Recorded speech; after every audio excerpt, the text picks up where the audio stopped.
আসসালামু আলাইকুম। আমন্ত্রণ বাংলা ভিশন সংবাদে আপনাদের সাথে আছে রুকসানা হক রেখা।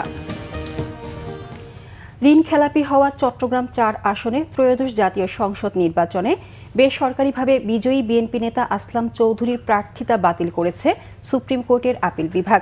এর ফলে তিনি সংসদ সদস্য হিসেবে শপথ নিতে পারছেন না। সকালে প্রধান বিচারপতির নেতৃত্বাধীন ৪ বিচারপতির আপিল বেঞ্চ এ রায় ঘোষণা করে। এর আগে গত ১৫ জুন শুনানি শেষে রায়ের জন্য ৩০ জুন দিন ধার্য করেছিল আদালত।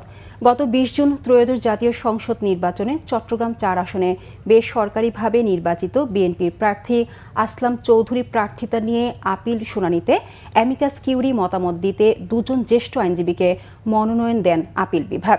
তারা হলেন এম কামরুল হক সিদ্দিকী ও প্রবীর নিয়োগী।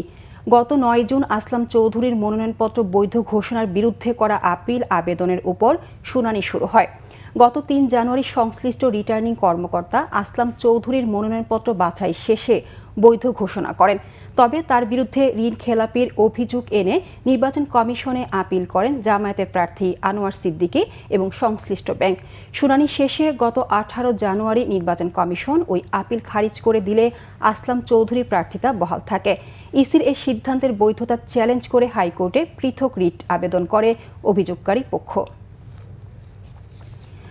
কাতারে সড়ক দুর্ঘটনায় নিহত ৫ বাংলাদেশির মরদেহ পরিবারের কাছে হস্তান্তর করা হয়েছে।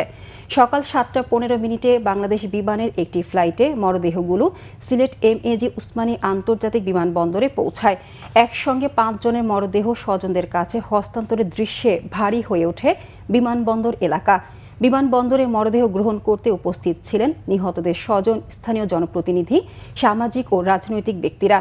প্রয়োজনীয় আনুষ্ঠানিকতা শেষে অ্যাম্বুলেন্সে করে মরদেহগুলো নিজ নিজ গ্রামের বাড়িতে পাঠানো হয়।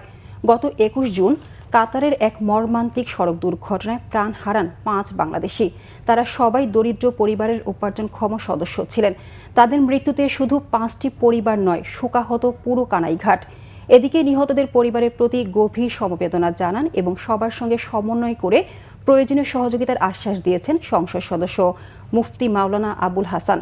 এছাড়াও নিহত প্রত্যেকের পরিবারকে প্রাথমিকভাবে ৩৫,০০০ টাকা আর্থিক সহায়তা দেয়া সহ পরবর্তীতে আরও ৩ লাখ টাকা অনুদান দেয়া হবে বলে আশ্বাস দিয়েছে ওয়েজ আর্নার্স কল্যাণ। ব্রাহ্মণবাড়িয়ার সরাইলে পাওনা টাকা নিয়ে সংঘর্ষে নিহতের ঘটনার জেরে আবারও ২ দল গ্রামবাসীর সংঘর্ষে আহত হয়েছে পুলিশ সহ অন্তত ২৫ জন। উপজেলার কালীকচ্ছ বাজার এলাকায় সূর্যকান্দি ও ধরন্তী গ্রামবাসীর মধ্যে গতকাল বিকেল ৫:৩০ থেকে রাত পর্যন্ত এই সংঘর্ষ হয়। পুলিশ জানায় সূর্যকান্দি গ্রামের বাসিন্দা মোশাররফ মিয়া পার্শ্ববর্তী ধরন্তী গ্রামের খাদিম মিয়া আলাল ও আশিক এর কাছে পাটি বিক্রির ১ লাখ টাকা পাওনা বলে দাবি করেন। খাদিম মিয়া টাকা দিতে অস্বীকৃতি জানালে গত রবিবার রাতে দুই পক্ষের মধ্যে সংঘর্ষ বাধলে মারা যান মোহাম্মদ খাদিম মিয়া। পরে গতকাল বিকেলে নিহত খাদিমের জানাজার নামাজের পরে আবারও সংঘর্ষে জড়ায় ২ গ্রামবাসী। সংঘর্ষে সরাইল থানার ওসি মঞ্জুর কাদের ভূঁইয়ার চোখে ঢিল পড়ে আহত হন। আহতদের চিকিৎসা চলছে স্থানীয় হাসপাতালে। দোহায় যুক্তরাষ্ট্রের সাথে কোনো বৈঠক হচ্ছে না বলে জানিয়েছে ইরান। সোমবার ইরানের পররাষ্ট্র মন্ত্রণালয়ের মুখপাত্র ইসমাইল বাঘাই বলেন, সমঝোতা স্মারকের বাস্তবায়ন নিশ্চিত করতে কাতারের সাথে তেহরানের আলোচনা বহাল আছে। সেখানে একটি বিশেষজ্ঞ প্রতিনিধি দলও পাঠানো হয়েছে। তবে ইরানের প্রতিনিধি দলের সাথে মার্কিন প্রতিনিধি দলের কোনো সম্পর্ক নেই বলে জানান ইসমাইল বাঘাই। সমঝোতা স্মারকের ১১ নং অনুচ্ছেদ অনুযায়ী জব্দ সম্পদ ফেরত পাওয়ার বিষয়টি খতিয়ে দেখতে ওই প্রতিনিধি দল পাঠিয়েছে তেহরান। এর আগে মার্কিন প্রেসিডেন্ট ডোনাল্ড ট্রাম্প দাবি করেন মঙ্গলবার ইরানের অনুরোধে কাতারে একটি বৈঠক হতে যাচ্ছে।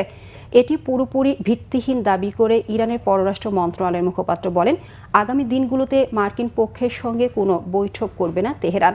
যুক্তরাষ্ট্রের অযৌক্তিক এবং ভিত্তিহীন হুমকির তীব্র নিন্দা করে ইরানের প্রেসিডেন্ট মাসুদ পেজেশকিয়ান জানিয়েছেন, ওয়াশিংটন যদি সমঝোতা স্মারকটি মেনে চলে তবে তেহরানও এর অধীনে থাকা দায়বদ্ধতা পূরণ করবে। এদিকে লেবাননের সঙ্গে যুদ্ধবিরতি চুক্তি সত্ত্বেও ইসরায়েলি বাহিনী দক্ষিণ লেবাননে হামলা অব্যাহত রেখেছে। ফিলিস্তিনের গাজায় হত্যা করেছে অন্তত ৮ ফিলিস্তিনিকে। এই ছিল এখনকার মতো। পরের সংবাদ বেলা ১২টায় দেখার আমন্ত্রণ রইল। ধন্যবাদ সবাইকে।